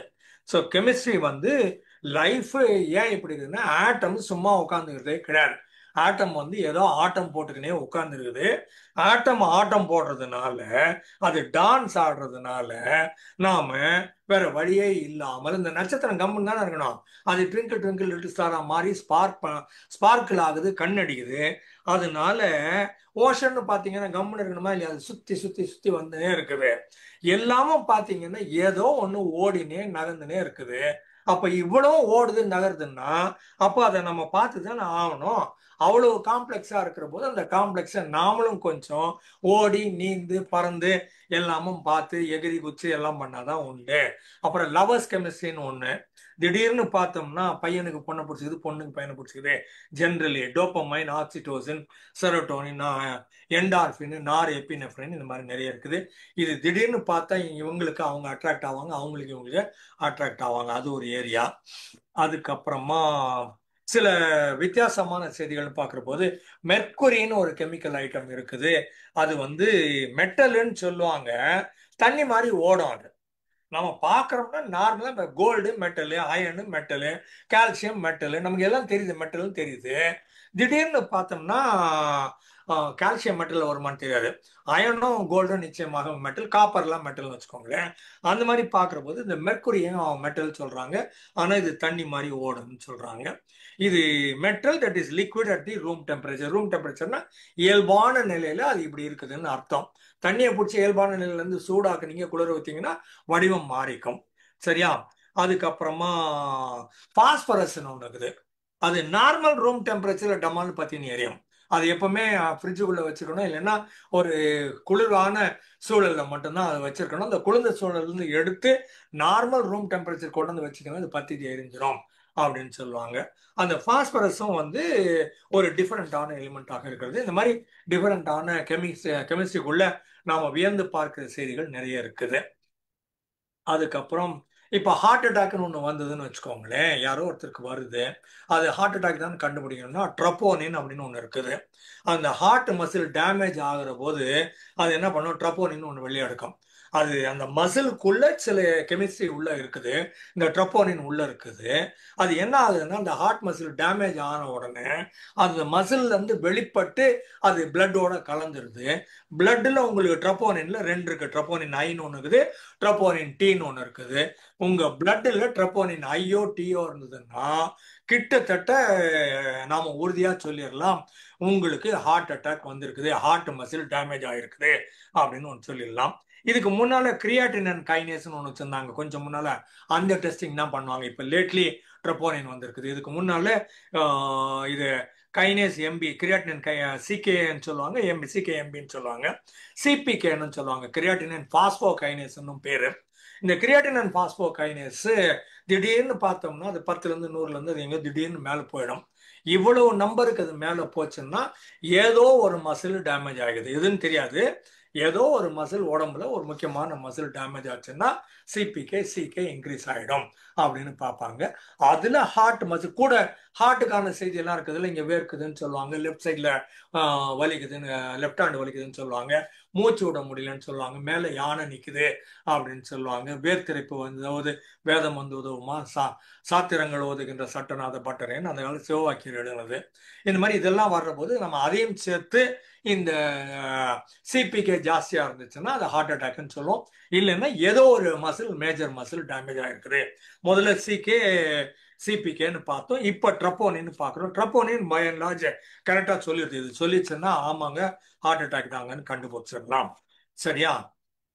அதுக்கப்புறமா நம்ம ஹியூமன் எக்ஸ்பீரியன்ஸோட வர்ற போது நம்ம மெமரி, தாட்டு, பர்சனாலிட்டி எல்லாமும் இதோட சேர்ந்தது. மூடு சரியில்லை, அவங்க பக்கத்துல போகாதன்னுவாங்க. அவன் பிபி கேஸ் சார், அவங்ககிட்ட போய் பேசாதன்னு சொல்லுவாங்க. சாரு ஹார்ட் அட்டாக் வந்தவர், அவர் வீணா போய் முறைக்காத, டென்ஷன் ஆயிடுவாருன்னு சொல்லுவாங்க. இது எல்லாத்துக்குமே அடிப்படை அவர் உடம்புக்குள்ள இருக்கிற கெமிஸ்ட்ரி. அந்த கெமிஸ்ட்ரியை பார்த்து நம்ம பாவம் சொல்லி விட்டுறோம். இல்லைன்னா காட்டு கத்தல் கத்துறானே 2 போடு அப்படின்னு சொல்றோம். அதுக்கும் அந்த காட்டு கத்தல் கத்துறதுக்கும் அந்த கெமிஸ்ட்ரி தான் காரணம். என்ன அமைதியா அடங்கி போயிடுறான் அப்படின்னு சொன்னீங்கன்னா அதுக்கும் கெமிஸ்ட்ரி தான் காரணம். இவ்வளவு கத்துறவன் திடீர்னு பார்த்தா அந்த ஆண் பார்த்தா பக்கத்துல ஒரு பெண் வந்த உடனே அவன் அமைதியா ஆயிடுவான் அப்படின்னு சொல்றாங்கல்ல, அதுக்கும் கெமிஸ்ட்ரி தான் காரணம். அப்புறம் முதலே சொன்ன மாதிரி இந்த சைக்கடெலிக்ஸ் அப்படின்னு சொல்ற மாதிரி நம்மளுடைய உணர்வுகளை மாற்றுகிற ஆல்டர்டு ஸ்டேட் ஆஃப் கான்சியஸ்னஸ் சொல்லுவோம். இது ஹிப்னாசிஸ்ல கிடைக்கும். யோகா சவாசனா, சுதர்சன் கிரியா அப்படின்னு 2 3 வச்சுக்கிறாங்க. அந்த மாதிரி செய்திகளில் கிடைக்கக்கூடும். இல்லைன்னா போதை மருந்துகள் இருக்குது இல்லையா, அதுல கிடைக்கக்கூடும். ஸ்லீப்பிங் பில்ஸ் இருக்குது, அதுலேயும் கிடைக்கக்கூடும். இதெல்லாம் ஆல்டர்ட் ஸ்டேட் ஆஃப் கான்சியஸ்னஸ். அது ஹிப்னாசிஸும் யோகாவும் மெடிடேஷனும் non chemical altered states of consciousness. இது இயற்கையும் அதே மாதிரி நான் கெமிக்கல். ஆனா உங்களுக்குள்ள இருக்கிற கெமிக்கல் மாறுமே தவிர அது கெமிக்கல் நேரா வராது. இது it's not a taking substance inside. ஆனா இந்த இடங்கள்ல சைக்கடெலிக்ஸ் சொல்ற இடங்கள்ல இது மருந்துகளாக இருக்கும். இது எல்எஸ்டின்னு சொல்லுவாங்க, லைசர்ஜிக் டை எத்திலமைடுன்னு பேர் இதுக்கு. எல்எஸ்டி சாப்பிட்டீங்கன்னா ஒரு யுஃபோரியா, ஒரு த்ரில்லு, ஒரு கிக்கு, ஒரு ஹை இதெல்லாம் வரும். சைலோசைபின்னு ஒன்று இருக்குது, மேஜிக் மஷ்ரூம்பாங்க. காளான், ஒரு மாய மந்திர காளான் அப்படின்னு பேரு. இதை சாப்பிட்டீங்கன்னா உங்க உணர்வு நிலையெல்லாம் மாறிடும். சைலோசைபின் ஒரு அருமையான மருந்து. இதே மாதிரி டிஎம்டின்னு சொல்றாங்க, அது தெரியல எனக்கு. மெஸ்காலைன் ஒன்று இருக்குது. இதெல்லாம் வந்து சைக்கடெலிக் பிரான்ச்சில் வர்றது. Suddenly you feel I have dissolved, I became one with universe. அந்த நேரம் அப்படிங்கிறது நின்றுச்சு, நான் டைரக்டா காடோட பேசியிருந்தேன்னு சொல்றதெல்லாம் இந்த சைக்கடெலிக்ஸ்ல வர்றது. அப்புறம் இன்னொன்று வந்து நார்கோட்டிக்ஸ், ஓபியாய்ட்ஸும்பாங்க. இது வந்து பிளிஸ் கிவர்ஸ் அண்ட் பெயின் கில்லர்ஸும்பாங்க. ஓபியாய்ட்ஸ் சொல்ற போது இது ஹெரோவின், மார்ஃபைனு, கொடேனுங்கிறதெல்லாம் வலி நிவாரணின்னு சொல்லுவாங்க. ஃபென்டானில் இதெல்லாம் இதுக்குள்ள வரும். பெத்தடினும் இதில் தான் வரும்னு நினைக்கிறேன். ஹெரோவின், மார்ஃபின், கொடேன் இதெல்லாம் வந்து வலி நிவாரணி. இது எல்லாம் ரைட்டு, நான் நல்லா தான் இருக்கிறேன், நான் காத்துல மிதந்துனுக்கிறேன் அப்படின்னு நீங்களா பேசினுக்கிற போது அதெல்லாம் இதுக்கு தான் காரணம். எவ்ரி திங் இஸ் ஓகேன்னு நினைக்கிறதுக்கு. ஸ்டிமுலண்ட் இருக்குது, எல்லாம் அப்பர்ஸ்ன்னு சொல்லுவாங்க, உங்களை தூக்கி விடும். இது கொக்கைன்னு, ஆம்பிட்டமைன், மெத்தாம்பிட்டமைன் சொல்லுவாங்க. இதெல்லாம் அந்த மெத்திலோட சேர்ந்த குரூப்னு வச்சுக்கோங்களேன். இது கொக்கைனும் சரி, ஆம்பிட்டமைனும் சரி, மெத்தாம்பிட்டமைனும் சரி, இதெல்லாம் வந்து ஸ்பீடப் பண்ணும், ஸ்டிமுலேட் பண்ணும், உங்களை தூண்டி விடும், உற்சாகப்படுத்தும், உங்களுக்கு அசர்ட்டிவ்னஸ் கொடுக்கும், துணிச்சல் கொடுக்கும், கான்பிடன்ஸ் கொடுக்கும். பண்ணிடலாம் வாடான்னு சொல்லும், போ போ போ வேலை பாரு, என்ன வேணா பண்ணிடலாம், போய் 4 போடு போடு அப்படின்னு சொல்லி கொடுக்கும் இதெல்லாம். அதுக்கப்புறம் கேனபிஸ்ன்னு இன்னொன்று ஒன்று இருக்குது. இதுல மரியுவானா, ஹாஷிஷ், கஞ்சா இதெல்லாம் இதுக்குள்ள வரும். இது கேனபினாய்டு ரிசெப்டார்னு பேர். இது வந்து அதை ஆக்டிவேட் ஆகுறதுனால உங்க மூடு மாறும், உங்க ஹங்கர் மாறும், பெர்செப்ஷன் மாறும், பெயின் மாறும். வலியே வலிக்காது, பார்க்குற பார்வையின் கோணம் உலகமே உங்களுக்கு மாறுபட்டு தோணும். அப்போ திடீர்னு பார்த்தா உங்க சென்சேஷன்லாம் ரொம்ப ஷார்ப்பா இருக்கும். அப்படி லேசா தொட்டாலே வேறு விதமான உணர்வு நிலையெல்லாம் உங்களுக்கு கிடைக்கும். டிசோசியேட்டிவ்னு ஒன்று இருக்குது. அசோசியேட்னா சேர்க்கறது, டிசோசியேட்டிவ்னா பிரிக்கிறது. இது என்ன பண்ணும், பாடி ஐடென்டிட்டி நீங்க எல்லாத்தையும் பிரிச்சு விட்டுரும். நான் நானாக இருக்க மாட்டேன், நான் என்னுடைய உடலாக இருக்க மாட்டேன், நான் மனுஷனாவே இருக்க மாட்டேன்னு சொல்லுவாங்கல்ல கோவம் வந்ததுன்னா, அந்த மாதிரி பார்க்குற போது இது டிசோசியேட்டிவ் என்ன பண்ணும், உங்க பாடி ஐடென்டிட்டி எல்லாம் கட் பண்ணி விட்டுரும். இது வந்து நைட்ரஸ் ஆக்சைடுன்னு ஒன்று இருக்குது, கேட்டாமைன் ஒன்று இருக்குது, இதெல்லாம் கொண்டாந்து விடும். இது குளூட்டாமேட்னு ஒன்று இருக்குது, அது மெமரி கற்றுக்கொள்வதற்கெல்லாம் உதவுறது. இது அதை கட் பண்ணி மாற்றி விட்டுரும், டிஸ்டர்ப் பண்ணிடும். அப்போ நான் வந்து ஐ ஆம் நாட் பாடி, ஐ ஆம் ஒன்லி கான்சியஸ்னஸ், நான் உடல் கிடையாது, நான் வந்து உணர்வு நிலையாக மாறிவிட்டேன் அப்படிங்கிற மாதிரி உங்களுக்கு ஃபீலிங் ஒன்று கொடுக்கும். அதனால இந்த மாதிரி பல்வேறு விதமாக உங்களுடைய உணர்வு நிலை மாத்துறதெல்லாம் கெமிஸ்ட்ரி பண்ணுது. கெமிஸ்ட்ரிக்கு கான்சியஸ்னஸ் கிடையாது, ஆனா உங்க கான்சியஸ்னஸ் மொத்தத்தையும் மாற்றக்கூடிய ஆற்றல் வாய்ந்ததாக இந்த கெமிஸ்ட்ரி இருக்குது. உள்ள ஒரு தடவை போனீங்கன்னா மாட்டினீங்க, அவ்வளவுதான், முடிஞ்சு. எங்கேயோ இந்த கஞ்சா ஆஷிஷ் மாதிரி வெள்ளை கலர் பவுடர் ஒன்று கண்டுபிடிச்சான ஒரு 10 கிலோ. அந்த போலீஸ் இன்ஸ்பெக்டர் அதை கையில எடுத்து இந்த பக்கம் வைக்கிறாரு, அவரு திறந்து இருக்குது பாக்கெட். யோ தொடவே கூடாதியா, அந்த வாசனை அப்படி கொஞ்சம் மூக்கு பக்கம் வந்ததுனாலே you will get addicted to it and you will not come out of it. Largest possible extent இந்த மாதிரி செய்திகள் இருந்ததுன்னா ஒரு 10 அடி தள்ளி நிக்கிறது நல்லது அப்படிங்களான்னு கேட்டுட்டு போயிடணும். நான் தொட்டு பார்க்கறேனே, நாக்கில் வச்சு பார்க்கறேனே, கொஞ்சம் சாப்பிட்டு தான் பார்க்கறேனே, ஒரு ஊசி குத்தி தான் பார்க்கறேனே அப்படின்னா கோயந்தா கோயந்தா. இந்த மாதிரி கோயந்தா ஆன ஆட்கள் எனக்கு பர்சனலாகவே தெரியும். அந்த மெடிசன் படிக்கிற ஒரு 10 பயல், 5 பொண்ணு 5 பையன் உட்காந்து ஒன்னா பேசுனாங்க. என் பேட்ச்மேட்னு வச்சுக்கோங்களேன். அந்த 50 ஆண்டுகளுக்கு முன்னால நடந்தது. என்னுடைய நண்பன், வீட்டுக்கு பக்கத்துல இருந்த நெய்பர், அவன் படிச்சுட்டு இருந்தான், எம்பிபிஎஸ் படிச்சிருந்தான். சேலஞ்ச் பண்ணாங்க, பெத்தடின் சாப்பிட்டா ஊசி போட்டீங்கன்னா நீங்க அதுல மாட்டிக்குவீங்கன்னு சொல்ற போது, போடுறா எனக்கு நான் பாக்குறேன் பாரு அப்படின்னா. 50 வருஷமா இப்ப அவனுக்கு 70 வயசு ஆகுது, உயிரோடு தான் இருக்கிறான். ஆனா இன்னமும் அந்த பெத்தடினுக்கு அடிமையாகத்தான் அவன் இருக்கிறான். எம்பிபிஎஸ் எப்படியும் முடிச்சிட்டான்னு வச்சுக்கோங்க, அவனுக்கு அக்சஸ் டு பெத்தடினும் இருக்குது. ஆனா மாட்டினா அந்த 20 வயசுல மாட்டினா 50 வருஷமா அந்த பெத்தடினுக்கு அடிமையாக உயிர் வாழ்ந்து கொண்டிருக்கிறான். முதல் காரியம் கொஞ்சம் தள்ளி நில்லுப்பா அப்படிங்கிறது தான் ஃபர்ஸ்ட் ரூலு. சரியா? அதுக்கப்புறம் ஓவராலா பார்க்கிற போது கெமிஸ்ட்ரி அப்படிங்கிறது, கெமிஸ்ட்ரியோடு நீங்கள் இல்லை, நீங்கள் கெமிஸ்ட்ரியாகவே இருக்கிறீர்கள். உங்களோடு கெமிஸ்ட்ரி உயிர் வாழ்ந்து கொண்டுதான் இருக்கிறது. உங்களுக்கு உள்ளுக்குள்ளும் உயிர் வாழ்ந்து கொண்டிருக்கிறது, உங்களை சுற்றியும் உயிர் வாழ்ந்து கொண்டிருக்கிறது, எல்லா இடத்துலையும் இருக்குது. அண்ட சராசரம் சொல்றீங்கல்ல, அத்தனையிலையும் கெமிஸ்ட்ரி இருக்கத்தான் செய்கிறது. கெமிஸ்ட்ரியில இருந்து தான் நீங்க உருவானீங்க. கெமிஸ்ட்ரி தான் உங்களுக்கு லைஃப் கொடுத்தது. பிசிக்ஸ் மேட்டர் கொடுத்தது, கெமிஸ்ட்ரி வாழ்க்கை கொடுத்தது, உயிரை கொடுத்தது. அதனால கெமிஸ்ட்ரியோடு வாழ்வீர்கள். திரும்பவும் கெமிஸ்ட்ரியாக மாறி மண்ணுக்குள்ள போயிடுவீங்க. இல்ல காத்துல போய் மேகத்துக்கு போய் திருப்பி மழையாகி திருப்பவும் கீழே மண்ணுக்கு தான் வந்து சேருவீங்க. திருப்பி இன்னொரு வடிவம் பெறுவீர்கள்.